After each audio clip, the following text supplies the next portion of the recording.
Hello students, today we will study about Rydberg equation. Rydberg equation जो है 11th class में atomic structure chapter में है. Rydberg equation में Rydberg कांस्टेंट होता है RH बोलते हैं जिसको RH. This is called Rydberg constant. यहाँ पर एक फार्मूला है वेव नंबर बराबर 1 लैम्डा. लैम्डा वेवलेंथ है. Rydberg कांस्टेंट है Z square atomic number 1/n1 square minus 1/n2 square. यहाँ पर n1 n2 ट्रांजिशन के बारे में बता रहे हैं कि इलेक्ट्रॉन का ट्रांजिशन हो रहा है फर्स्ट ऑर्बिट और ये आपका सेकेंड ऑर्बिट कोई भी हो सकती है. ओके, आपने पढ़ा है प्लांक इक्वेशन E बराबर h न्यू बराबर होता फ्रीक्वेंसी c अपॉन लैम्डा. तो E अपॉन एच सी बराबर 1 लैम्डा. 1 लैम्डा को कहते हैं वेव नंबर. तो 1 लैम्डा ये वेव नंबर कहलाता है. या वेवलेंथ या वेव नंबर निकालना हो तो ये इक्वेशन का इस्तेमाल करते हैं. यहाँ पर RH की वैल्यू होती है 109677 सेंटीमीटर इनवर्स या मीटर इनवर्स में होती है. इसमें 100 का मल्टीप्लाई कर दिए मीटर इनवर्स हो जाएगा. और 1.09677 10⁻⁷ ये साइंटिफिक नोटेशन की फॉर्म में लिख दिया गया है. आपको पता है इसका डेरिवेशन कैसे किया जाएगा. बड़े ध्यान से समझिए. इसका डेरिवेशन ऐसे करेंगे. हम जानते हैं कि एनर्जी का फॉर्मूला क्या होता है. बोर एनर्जी का -2.18 × 10⁻⁻18 Z² जूल पर एटम. अगर आप ध्यान से देखिए इस फार्मूले में जो माइनस सिंबल होता है ये माइनस क्यों लगाया जाता है. क्वेश्चन आता है कि बोर एनर्जी में ये नेगेटिव साइन क्या बताता है. तो आप कहेंगे जब न्यूक्लियस के नजदीक कोई चीज होती तो अट्रैक्ट होती है जिससे उसकी एनर्जी रिलीज होती है. तो minus representing about emission of energy. Okay, next है अगर हम इसमें n की जगह फर्स्ट ऑर्बिट ले लिया जाए तो फर्स्ट ऑर्बिट की एनर्जी ये आ जाएगी. जहां n है वहां n1 हो जाएगा और सेकेंड ऑर्बिट में E2 हो जाएगा. और दोनों का डिफरेंस एनर्जी गैप कहलाता है. E2 - E1 हो गया. इस तरीके से हमने क्या किया, ये वैल्यू में डिफरेंस वैल्यू पुट कर दी. E2 की E1 की माइनस प्लस हो जाएगा. प्लस को आगे ले आए इस तरह कॉमन ले लिया और ये डेरिवेशन निकल के आ गया. देखिए ध्यान से. और डेल्टा E की जगह लिख देंगे. देखिए ये जो एनर्जी है ये जो आपके सामने निकल के आया है इसका इस्तेमाल करेंगे. आप लोग याद रखना जब भी हम आयनाइजेशन एनर्जी की बात करेंगे delta E this is ionisation energy. Okay, और बट जब आपको वेवलेंथ निकालनी हो या वेव नंबर निकालना हो तो क्या करेंगे. डेल्टा E बराबर hc अपॉन लैम्डा. 1 लैम्डा निकालेंगे hc अपॉन में चला जाएगा. h है प्लांक कांस्टेंट, c है velocity of light. Planck constant और वेलोसिटी ऑफ लाइट की वैल्यू पुट कर देंगे. बाद में एक कांस्टेंट आएगा न्यूमेरिकली उसे RH कहेंगे और RH की वैल्यू ऑलरेडी हमने बता दी है. तो इस तरीके से ये डेरिवेशन हो चुका है. बोर इक्वेशन से, बोर एनर्जी इक्वेशन से ये डेरिवेशन हो चुका है. तो ये था Rydberg इक्वेशन जिसकी हेल्प से हम वेवलेंथ और वेव नंबर निकाल सकते हैं. नेक्स्ट है आपका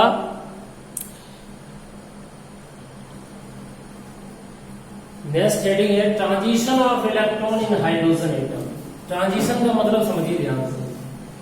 ट्रांजिशन का मतलब यहाँ पर हम दो चीजें पढ़ेंगे. कैसे ट्रांजिशन होता है, कौन से स्पेक्ट्रम लाइंस होते हैं. जैसा कि अगर आप ध्यान से देखें लाइमन, बाल्मर और Paschen. Lyman series, Balmer series, Paschen series, Brackett series और फोल्ड सीरीज ये स्पेक्ट्रम लाइंस है. और इन स्पेक्ट्रम लाइंस में अगर ऊपर से कहीं पर कोई भी ट्रांजिशन यानी ऊपर से एनर्जी छोड़ते हुए अगर फर्स्ट ऑर्बिट में आता है तो लाइमन कहलाएगा. ओके, और अगर आपका सेकेंड ऑर्बिट में आता है तो बाल्मर कहलाएगा. और अगर आपका थर्ड ऑर्बिट में ऊपर से ट्रांजिशन होकर थर्ड में आ रहा है, पास्टन फोर्थ में आ रहा है तो ब्रैकेट और 5 में आ रहा है फिफ्थ में तो फुंड कहलाएगा. तो जिसमें n1 ये हो जाएंगे और n2 की वैल्यू आपकी ऊपर वाली सभी हो जाएगी. जैसे फर्स्ट में आ रहा है कोई चीज तो फर्स्ट में अगर कोई चीज आ रही है ऊपर से तो ऊपर कहाँ से, सेकंड ऑर्बिट से, थर्ड ऑर्बिट से, फोर्थ ऑर्बिट से, फिफ्थ से, कहीं से भी आ सकता है. तो जहां पर आके ट्रांजिशन एनर्जी रिलीज करके जिस ऑर्बिट में आता है उसको मानते हैं series Lyman, Balmer, Paschen, Brackett, Pfund. और इनका एक रीजन होता है बेटा अगर ऊपर से कहीं से फर्स्ट ऑर्बिट में आता है एनर्जी ज्यादा चाहिए तो उसे अल्ट्रा वायलेट कहते हैं. और इसी तरीके से सेकंड में आता है तो उसका रीजन विजिबल है, और थर्ड में आता है, फोर्थ फिफ्थ में आता है तो इंफ्रारेड रेडिएशन होता है, क्योंकि सनलाइट में 3 प्रकार की रेडिएशन पाई जाती है, अल्ट्रावायलेट, विजिबल और IR। ये 3 प्रकार की रेडिएशन होती है, जिसमें जिसकी एनर्जी ज्यादा होती है वो अल्ट्रावायलेट रेडिएशन होता है। अल्ट्रावायलेट रेडिएशन की वेवलेंथ कम होती है, एनर्जी ज्यादा होती है, ठीक है। तो अगर आप ध्यान से देखें, अगर हमें कोई इलेक्ट्रॉन का ट्रांजिशन कराना फर्स्ट ऑर्बिट से आपके अपर लेवल में, तो आप समझ लीजिए उसमें विजुअल रीजन में इतनी एनर्जी चाहिए जिससे वो एक्साइट हो जाए। ओके, इस तरीके से इन सबका लाइमन का ये पूछा जाता है कौन सा रीजन है, स्पेक्ट्रम रीजन। तो लाइमन क्या होता है, लाइमन का मतलब N1 का मान फर्स्ट होना चाहिए, बालमग में N1 का मान 2 होना चाहिए, N2 का मान बदलता रहता है, N2 उसके ऊपर वाले ऑर्बिट्स हो सकते हैं।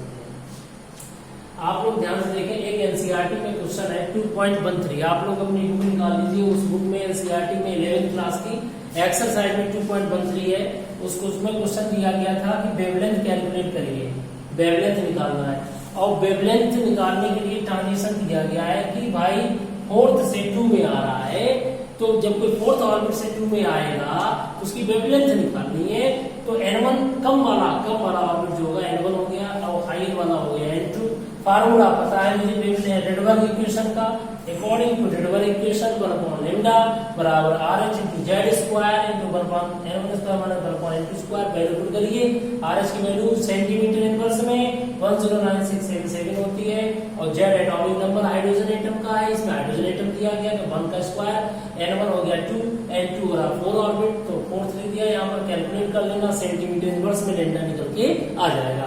अभी जो निकल के आएगा 1 लैम्डा वेव नंबर, और वेव नंबर है 1 लैम्डा वेव नंबर कहते हैं, इसका रेसिप्रोकल उल्टा कर दीजिए तो लैम्डा निकल के आ जाएगा वेवलेंथ, और वेवलेंथ निकल के आएगा सेंटीमीटर में। अभी ये सेंटीमीटर इनवर्स है, अब जस्ट आप इसको रेसिप्रोकल है उसको पलट देंगे तो निकल के आ जाएगी लैम्डा सेंटीमीटर में।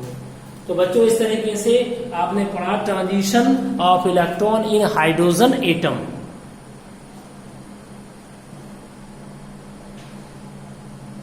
नेक्स्ट क्वेश्चन है स्टूडेंट 2.14 अगर आप ध्यान से देखिए, how much energy is required to ionise hydrogen atom, कितनी एनर्जी चाहिए आयनाइज करने के लिए हाइड्रोजन एटम को, बड़ा ध्यान समझिए। How much energy is required to ionise a hydrogen atom, hydrogen के एटम से इलेक्ट्रॉन निकालने में कितनी एनर्जी चाहिए। तो यदि वो इलेक्ट्रॉन फर्स्ट ऑर्बिट में होगा और उसको निकालना है तो N1 हो गया फर्स्ट और N2 हो गया इनफाइनाइट। अगर वो 5th ऑर्बिट में है, मान लीजिए वहां से निकालना है तो N1 हो गया 5th, N2 हो गया इनफाइनाइट। जब भी हम आयनाइजेशन एनर्जी की बात करते हैं तो आयनाइजेशन एनर्जी का मतलब इलेक्ट्रॉन को निकाल लिया है, यानी वो कौन सा ऑर्बिट में है, वो बिल्कुल बहुत आगे है, तो इसका मतलब लास्ट में तो इनफाइनाइट मान लेते, वो इनफाइनाइट ऑर्बिट में है। तो आयनाइजेशन एनर्जी के फार्मूले में बोर एनर्जी का ही फार्मूला लगाएंगे, उसमें माइनस की जगह प्लस आ जाएगा, क्योंकि आयनाइजेशन एनर्जी में इलेक्ट्रॉन निकालने की एनर्जी चाहिए, उसका न्यूक्लियस से अट्रैक्शन कम होता है, लूज हो चुका है, दूर हो चुका है, there is no attraction towards the nuclear, therefore there is no need to represent in negative way, because negative तब आता है जब वो न्यूक्लियस के क्लोज होता है, बट यहाँ पे एनर्जी रिलीज नहीं हुई, यहाँ पे एनर्जी चाहिए उसे निकालने के लिए, तो पॉजिटिव आएगा। तो भाई पहले में हाउ मच एनर्जी निकालनी है, यानी हमारे पास ये क्वेश्चन निकालने आप पढ़ लीजिए पहले 2.14 एनसीईआरटी एक्सरसाइज, उसमें ये कह रहा है कि 5th ऑर्बिट में इलेक्ट्रॉन है हाइड्रोजन एटम का, उसको निकालने के लिए कितनी एनर्जी चाहिए आयनाइजेशन एनर्जी। तो N1 हो गया तुम्हारा 5th और N2 हो गया इनफाइनाइट, N1 5 N2 इनफाइनाइट, और आयनाइजेशन एनर्जी का फार्मूला वही है, बोर एनर्जी का फार्मूला आप रख देंगे, इसमें कैलकुलेट करेंगे। आयनाइजेशन एनर्जी बराबर 2.18 into 10 power minus 18 z square बराबर N1 स्क्वायर माइनस बराबर N2 स्क्वायर, इसमें वैल्यू पुट करिए, 5th से इनफाइनाइट, 5 से जा रहा है 5th से जा रहा है, इनफाइनाइट माने निकल रहा है, जब भी इनफाइनाइट N2 रखेंगे तब भी समझ लीजिए आयनाइजेशन एनर्जी निकालना है। तो 2.18 into 10 power minus 18, यहाँ z की वैल्यू हाइड्रोजन एटम के लिए 1 होती है, N1 5 हो गया, N2 1 इनफाइनाइट हो गया, तो इस तरीके से निकल के आ गया 1/25 into दिस वैल्यू, तो ये निकल के आ गया जूल पर एटम। ओके, कंपेयर करना है आयनाइजेशन एनर्जी विद N1 बराबर फर्स्ट ऑर्बिट से, यानी फर्स्ट ऑर्बिट से आपको कंपेयर करना है। तो अब की बार आयनाइजेशन एनर्जी निकालेंगे कहां से, फिर फर्स्ट ऑर्बिट से इलेक्ट्रॉन कहां जा रहा है, बाहर, तो N1 हो गया फर्स्ट, N2 हो गया इनफाइनाइट, वैल्यू पुट कर दीजिए, यहाँ वैल्यू निकल के आ गई आपकी जस्ट 2.18 into 10 power minus 18। अब दोनों में कंपेयर करिएगा भाई, एक आयनाइजेशन एनर्जी आपकी ये वाली, एक आयनाइजेशन एनर्जी ये वाली। ये वाली एनर्जी आपकी पता है कहाँ से, फिफ्थ से इनफाइनाइट में है, ये 1 से इनफाइनाइट है। दोनों कंपेयर करिए, कंपेयर करने पे पता चल जाएगा क्या स्थिति निकल के आएगी, यानी फर्स्ट से इलेक्ट्रॉन निकालने में 25 टाइम्स एनर्जी ज्यादा चाहिए फिफ्थ से निकालने में। ओके, तो इस तरीके से क्वेश्चन लग गया। 2.15 में क्वेश्चन में आते हैं, यहाँ पूछा गया हाउ मेनी क्या कहते हैं, हाउ मेनी स्पेक्ट्रम लाइंस होती है, इमिशन लाइंस बोलते हैं जिन्हें हम, वो निकालनी है जब हाइड्रोजन एटम 6 से ग्राउंड स्टेट में आ रहा है। ग्राउंड स्टेट यहाँ 1 होती है, तो ग्राउंड स्टेट में आ रहा है, तो यहाँ पर एक फार्मूला होता है, पॉसिबल नंबर ऑफ लाइंस बराबर N2 minus N1 into N2 minus N1 plus 1/2। N2 की वैल्यू कहाँ है, यहाँ पर 6 है, क्यों 6 रखी, 6 से ग्राउंड स्टेट में आ रहा है, तो 6 minus 1 ग्राउंड स्टेट 1 होगी, तो N2 6 N1 1। इस तरह कैलकुलेट कर दे, निकाला 15 लाइंस आई है। कितनी लाइंस आई है, 15 लाइंस आई है।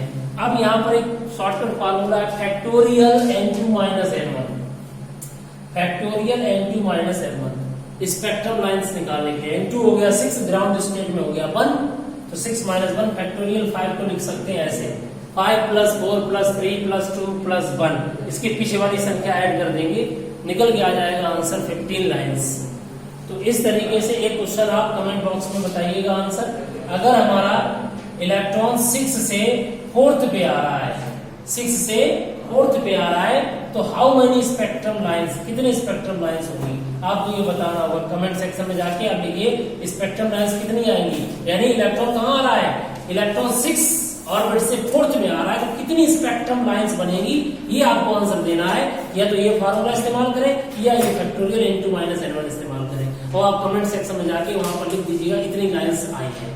ओके, तो बच्चों इस तरीके से ये आपने आज का टॉपिक पढ़ा, रेडबर्ग इक्वेशन और बोर एनर्जी से रिलेटेड, आयनाइजेशन एनर्जी से रिलेटेड, स्पेक्ट्रम लाइन से रिलेटेड, और साथ में आपने Balmer series, Lyman Balmer Paschen Brackett Pfund के बारे में पढ़ा है। लाइमन होता है जब इलेक्ट्रॉन्स हमारा इमिट होकर फर्स्ट में आए, बार्मर वो होता है जब सेकंड में आए, पास्चर वो होता है जब थर्ड में आए, ब्रैकेट वो होता है जब फोर्थ में आए, और जब इलेक्ट्रॉन ऊपर से 5th ऑर्बिट में आता है तो वो फंड होता है। सभी का रीजन पता होना चाहिए। बताइए अल्ट्रावायलेट रीजन किसके लिए होता है, लाइमन के लिए होता है।